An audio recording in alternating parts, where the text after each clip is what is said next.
Hi, hello all. Welcome to Simple Max Magic Tamil. TNPC Group 2 previous year max question solve பண்ணிட்டுருக்கோம். Next question.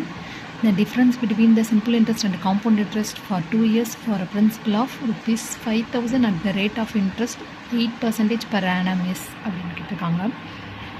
Simple இன்ட்ரெஸ்ட்டுக்கும் compound இன்ட்ரெஸ்ட்டுக்கும் உள்ள difference amount கேட்குறாங்க. 2 years. இது வந்து ரெண்டு மெத்தடில் solve பண்ணலாம்.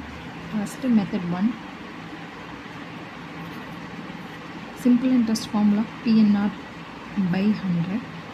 பிரின்சிபல் அமௌண்ட் வந்து நம்மளுக்கு கொடுத்துருக்காங்க 5,000 இன்ட்டு n வந்து 2 years, rate of interest 8 divided by 100. இந்த 2 0 கேன்சல் ஆகிடும். இதை சால்வ் பண்ணோன்னா ஆன்சர் வந்து 800ன்னு வரும், 800 rupees. காம்பவுண்ட் இன்ட்ரெஸ்ட் ஃபார்முலா வந்து P into 1 + R by 100 whole power n minus 1. So principal amount வந்து 5,000 1 + 8 divided by 100 whole power 2 minus 1. இது 4 டைம்ஸில் சால்வ் பண்ணால் 225 வரும். இது ஹோலாக சால்வ் பண்ணோன்னா rupees 832 வரும்.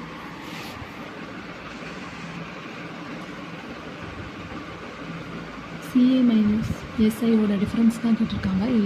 832 minus 800 ஆன்சர் வந்து 32 rupees வரும்.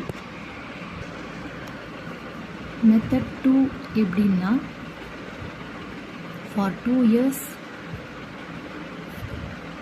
CA and SI difference formula direct formula என்னென்னா P into R by 100 whole square.